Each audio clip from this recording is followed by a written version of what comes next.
I was part of Vikram Sarabhai Space Centre based out of Trivandrum.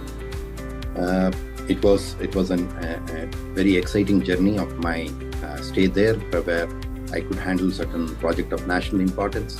So solar was unheard during those days. The cost of electricity using solar used to be something like 100 times than what it is today. So we were all excited to start a journey in an industry which is likely to have a great impact for the future.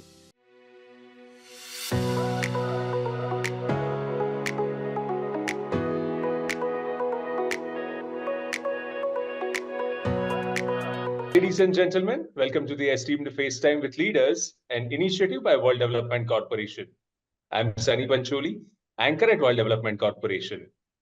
FaceTime with Leaders is a platform for industry titans to share their experiences, thoughts, ideas, and best practices in order to inspire one another and future leaders.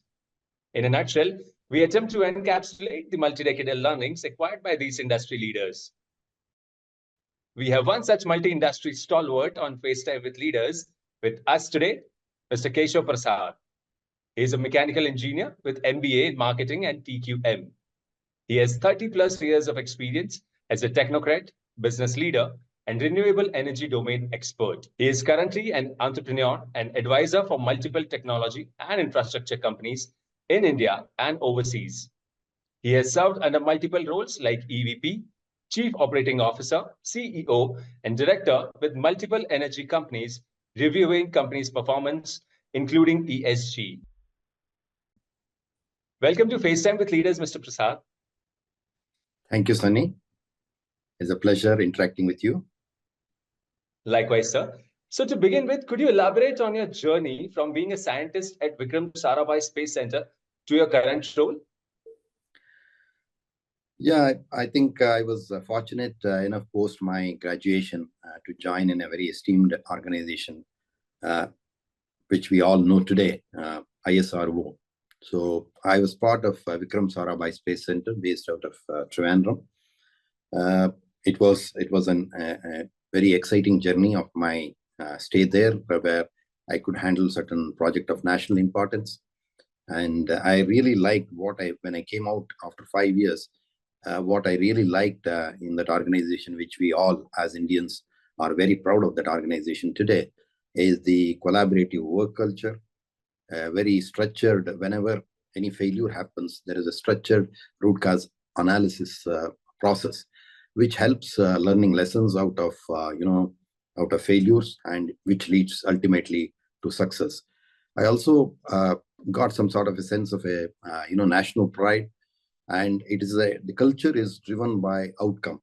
So there is tremendous mentoring and delivery support across the organization, and the organization works like a team. So it's a very unique, institution in the government sector, where the culture of innovation is spread across the organization. So I truly, indebted to that organization, having started my professional career. So in 1989, Tatas were starting a joint venture with British Petroleum Solar. So solar was unheard during those days. The cost of electricity using solar used to be something like 100 times than what it is today. So we were all excited to start a journey in an industry which is likely to have a great impact for the future. So the stay at I was there with them for almost 25 years, and the stay at Tata really helped me in understanding and learning how to build technology business, and how to build solutions which is futuristic. So that means it was not need of the hour at that time, but energy security was very critical for the humanity. So from that point of view, so seeing the technology from futuristic angle, and developing the technology and the business and the applications, being part of the journey from a startup type of culture and a startup team, so was a great learning. Then the second area where I felt extremely privileged in that aspect was being a startup. You are part of a small team, so where you learn the innovation, you build the innovation, you are part of the innovation, and you use the innovation to help the business to build solutions for improving quality of life of the society, especially the rural areas in India. So the third area where I was extremely fortunate was the, solar energy could form a future of sustainable energy as we see today. It is becoming a reality. It is comparable to the other forms of energy, or in fact, it is better. So that way, the stay at Tata BP Solar, which later became Tata Power Solar, which is today being called as Tata Power Solar. So was like, I grew from an engineer to executive vice president. I held multiple functional roles. I built factories. I built project businesses. I was part of the leadership team. I was responsible for strategy and delivery of both financial and non-financial metrics.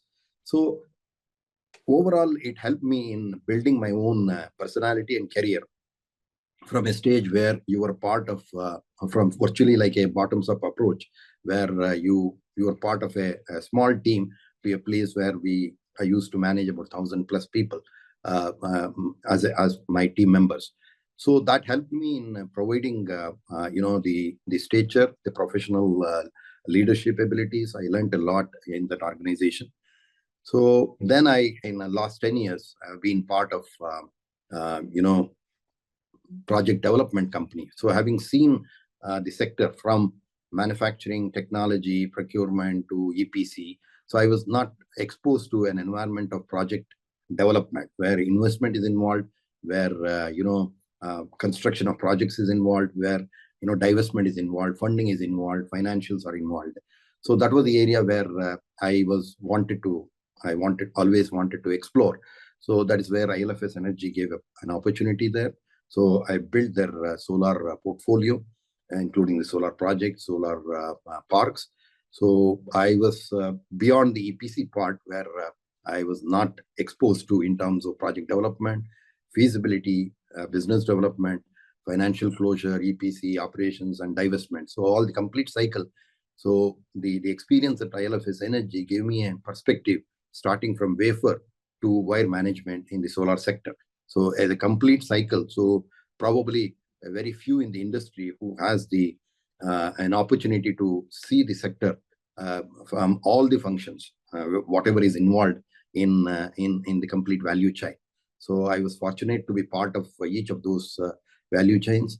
I also was fortunate to contribute to the policy advocacy while at MNR, while at IL&FS, in the form of the development of solar parks, conceiving the policy that was required, and how India can scale up the capacity of solar by going with a policy of solar parks.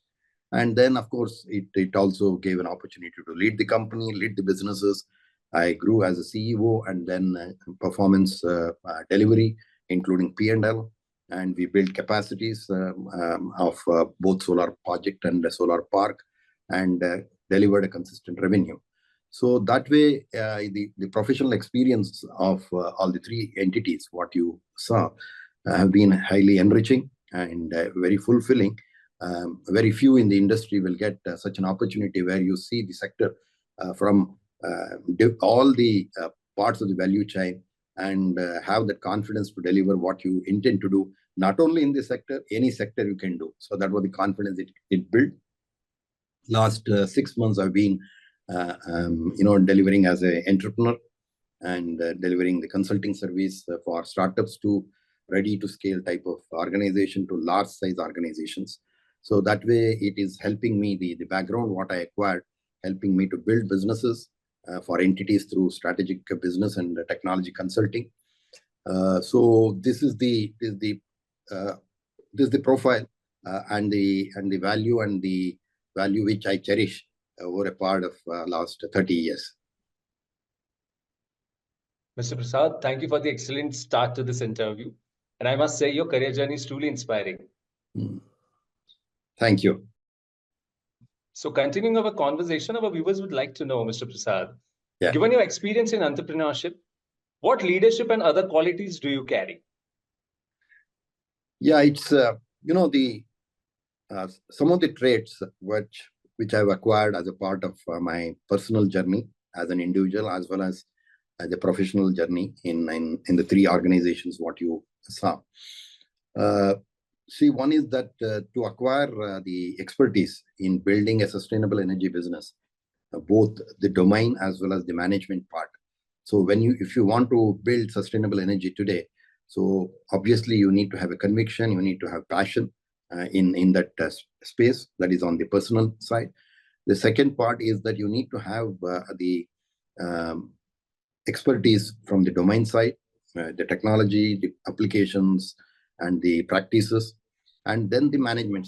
Uh, of course, once you have the management skill, you can attribute to other sectors as well. So these two, one is that I think the qualities that are required is uh, whoever wants to be a part of sustainable energy. I would say that one needs to have the personal passion for the sustainable energy in this case, and or whichever the field they intend to do. So the passion mixed with the domain and the management expertise is one quality which people need to acquire, need to have. And as a leader, I think one needs to have visualize a big picture without losing the focus on the small actions. I think this is very important. People tend to look at the aspect from or a business from a visionary perspective. But if you miss the actions that are required to realize that, it doesn't serve any purpose. So you need to have the quality of visionary with focus on the small actions.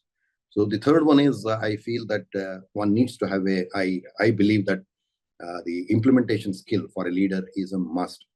So if you don't have the implementation skills, ability to go into the details, getting those, looking at what is really lacking in implementation and how to reinforce those gaps, it will be extremely difficult to realize the vision what you have created yourself. As a leader, one needs to have to facilitate this process. One needs to have the quality of systemic thinking, systemic processes, systemic knowledge. So how different pieces of business, it could be technology, it could be anything, or it could be a supply chain, how different pieces in this work with each other, how they are interrelated to each other. So that systemic knowledge, both in the process and technology, is critical. I think other quality is that building a collaborative and a purpose-driven teams. This is very important. Leaders cannot live in isolation. He cannot live in a ivory tower. He needs to lead by example. He needs to collaborate. He needs to develop partnerships, both internal and outside his organization. So he needs to develop relationship. So unless he becomes to prove himself as a leader, so this quality is absolutely critical. Then you look at the when you are building businesses, especially which are heavy in terms of investment, in terms of their maturity level, in terms of time cycle. So you need to focus on cost. You need to have focus on excellence of delivery, excellence in terms of performance management, excellence in terms of cost, in terms of competition, in terms of knowing what the market wants, what the customer wants. I think this quality of smelling the market, smelling what the customer wants is highly, advantageous. And at the end of the day, the leader should be seen as an institution. So he's a brand by himself. So the leadership quality should be seen as an institution by itself in terms of knowledge and skill. That means when you look upon leaders today, so their face may come to your memory, but at the back of it, what comes is in the form of process, achievements, knowledge, skill, what they bring in. So that means they become selfless. They work for a common cause. They take people together. They have 24/7 focus on what their team needs to achieve, what their objectives have to achieve. So I feel these are some of the qualities the leadership needs to have in order to make the business a successful venture. So, Mr. Prasad, talking about inspiration, what inspired you to transition from your initial role in space research to renewable energy domain? Yeah, I don't know whether I chose my career on my own. So that was purely during those days. I don't know whether the time horizon was the reason or my own upbringing was the reason. I don't know, but I never had any intent of serving in this sector. To be frank with you, of course, I was at the personal level. I've been motivated by great, scholar Adi Shankara. So, whose some of the main teachings are finding purpose in life and knowing yourself and practicing of living at present. I think that's most important. So, most of us live in the past or in the future. We don't live in present. I think that some of his teachings were very great motivation for me, and as I went through my professional journey, I was influenced by great leaders like Abdul Kalam, J.R.D. Tata, many others. Some two instances I can relate. Abdul Kalam inaugurated, when he was the president of India, he inaugurated, a first utility scale solar power plant while I was at Tata's. So I escorted him, and the plant was in Punjab. It was at the birthplace of Bhagat Singh, and it was built at his village. And the electricity that is generated is exported to that grid located in that village. So that when he came there, and the way he approached the technology and the way he showed keenness to understand, and after understanding, about 1 hour we spent together, and the type of quality of discussion what we had with together was a greatly inspiring moment. And he visualized the benefits of this technology, how it benefits the society, what the government needs to do, what the businesses have to do, how the technology cost can become brought down. So that was a great inspiring story for me. And I think, of course, he did advise the government during those times to support this sector much more aggressive manner. So that is the reason where you see that today India has grown multifold in the renewable energy. The second gentleman whom I was inspired was J.R.D. Tata. He did visit during the time when we were making the startup in Bangalore, and some of his concepts were very, very, very striking, and it's highly relevant and remains relevant for the businesses. One of his wordings were, the core philosophy of business must be to give back to society. I think the existence of business is to serve the society. I think this now what you see today in the form of ESG, all this, you can imagine 30, 50 years back, the person had viewed the purpose of behind the businesses. He also was mentioning nothing worthwhile can be achieved without hard work and commitment. I think this applies to individuals, applies to all of us. So these two gentlemen, those as the examples of which I narrated, have been a great inspiration for me, and it shaped my behavior. It shaped my upbringing, moving forward, and it helped me in maturing myself in my personal upbringing. So, Mr. Prasad, you have been involved in the development of solar parks in Rajasthan. What were the key factors behind the success of these projects, and how do they contribute to the overall renewable energy landscape in India? Okay, so just to give you an idea, a solar park is nothing but the infrastructure that is required to set up a solar project. Those infra activities are grouped together. They made sure that they are ready so that the solar project can happen in the form of a plug and play. You can imagine a similar thing to an industrial park. So industrial park is something where it's kept ready. So people come and invest, and then they bring their equipments, they connect to the power, and then start operating their manufacturing equipments.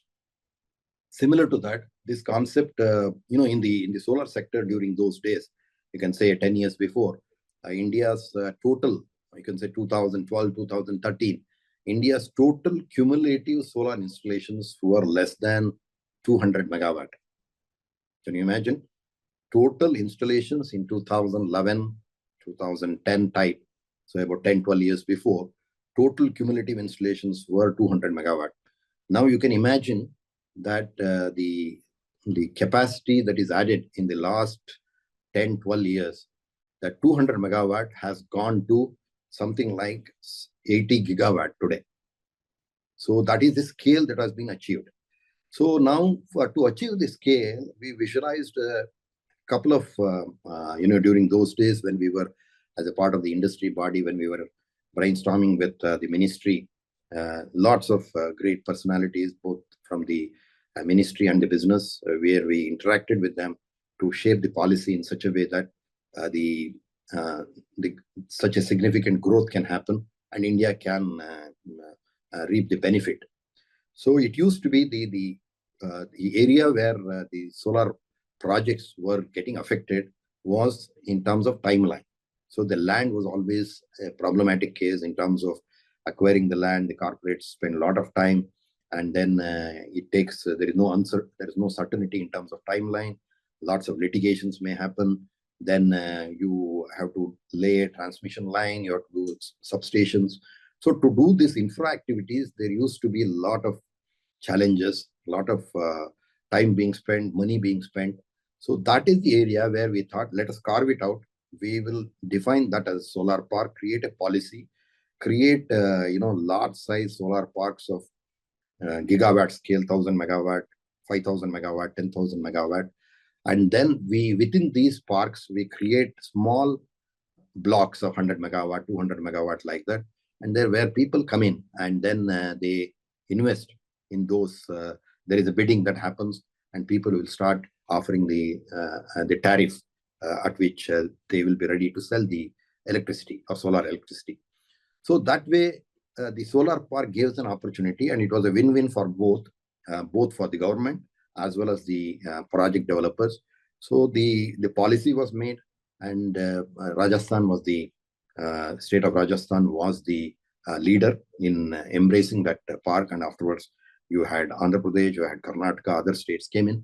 So through this solar park, the capacity that was added was close to about 25 gigawatt, and then afterwards more it's being under progress. The advantage was the tariff, at a single location, the bidding happens and the project developers come and bid, and lowest tariff was discovered during that time. So as a part of that, the policy, we also created a joint venture with between IL&FS Energy and the government of Rajasthan. So I had an opportunity of creating that JV, and I was the CEO there.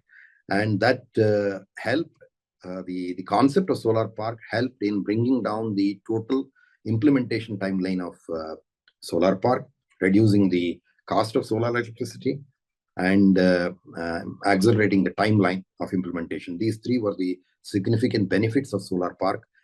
And if you take today the India's renewable energy capacity, so is close to about 150 gigawatt. So in terms of in that 150 gigawatt, you have the wind, solar, biomass, other forms of renewable energy as well. But the solar is going to be the key, and we are likely to touch this 150 gigawatt to about 500 gigawatt. So that's a significant jump. What you will see, 500 gigawatt is not very far. It's going to happen by 2030. So you can see in next 6 years, and India will be significantly, leveraging its potential, because India is a very special country where we get almost out of 365 days, we get 320 days sunshine. So, and it's also pretty uniform across India, except for a few pockets. So that way, and the new program which has been launched by the Prime Minister is the almost 1 crore households who wants to put the solar rooftop. So that itself can is likely to add about 30 gigawatt of solar power. So that makes individuals motivated to put solar power, and they themselves get the energy security for next 25 years. That is the beauty of solar. Solar can be implemented wherever you want, however small you want. It can start from maybe 1 watt to gigawatt scale. It can be done. So that is the beauty of solar and renewable energy. Has been India has been I think is the third largest renewable energy player in the world. And let me also tell you the solar park, which I was part of it, where I built that company and the project from scratch. It is located in Badla. So the Badla is about 3,500 megawatt of single location capacity. That is the largest capacity solar park in the world. So there is a National Geography, film on this solar park, and viewers can see at your leisure. So that's a unique example how India can convert their deserts into a potential area of power generation. So the place where I have built 1,000 megawatt of solar park, a 500 megawatt power is going to the state of Rajasthan. Another 500 megawatt is going to the state of Uttar Pradesh. So both the states are enjoying the power or the electricity at 2 rupees 30 paisa. You can imagine for next 25 years that remains same. So how the states gets benefited, how the customers will get benefited by going for such large scale solar parks. So there's a great example, and I think India will reach number 2 position very shortly with the journey that it has undertaken. That sounds incredible, Mr. Prasad. All right. So before we conclude our discussion on this particular subject of ESG and corporate governance, one last question to you. As an ESG and corporate governance expert, what values do you bring to the table? Okay, so having seen my corporate life, and also I was also part of director in a few companies, almost served for about 6-7 years, and then I was looking at how do I post, in addition to the consulting assignments, what I am currently doing. In addition to that, how do I leverage the knowledge and skill what I acquired from the corporate life, and how do I give back to society, give back to the companies. So that is where I came across the Directors Institute, and which has an excellent program in terms of preparing people for the independent director position, and which obviously it enriches the individual, and it benefits the companies today with the new regulations in place, and the demand for independent directors is significantly on the rise, and it's a way of giving back to society, I felt, and I went through that the program, and that is the reason why we are today together. So I feel there are 2-3 areas where I can bring a significant value to such people who would like to utilize the services. So one is my expertise in energy, water, waste, which forms an important part of the environment piece of ESG, as you know, and also driving business aligned with the stakeholders. Stakeholders is an important concept in ESG, and driving the business from the stakeholder perspective, and looking from what challenges will be there in terms of implementation. So from that point of view, the impact on my profile with respect to the professional in the corporate life, and the journey at directorship, and also the learnings on the governance part and the ESG part really helps me in bringing out that expertise into ESG. The other area where I feel I can be of hands-on in terms of 30 years of the executive experience, which basically which includes the C-suite experience, which includes the functional leadership experience, which includes the directorship in multiple companies, both in energy domain and the other consulting experience. This will assist in discovering the challenges and the finding solutions. I think that's what is required from an independent director perspective. It is not enough to identify a problem. are an issue in a company's conduct or company's business functioning. So it is important to find solutions. So I could be part of the solution. At the same time, I could be part of a diligence part in terms of governance and ethical framework is concerned. So both in the ESG and the independent director, I feel there is significant value which I could bring onto the table. Since we were discussing technology and its significant impact on your professional landscape, here is my next question to you. What changes do you envision in the renewable energy field with the advent of technology like IoT, AI, ML, blockchain, big data, digital twin, Web 3.0, etc.?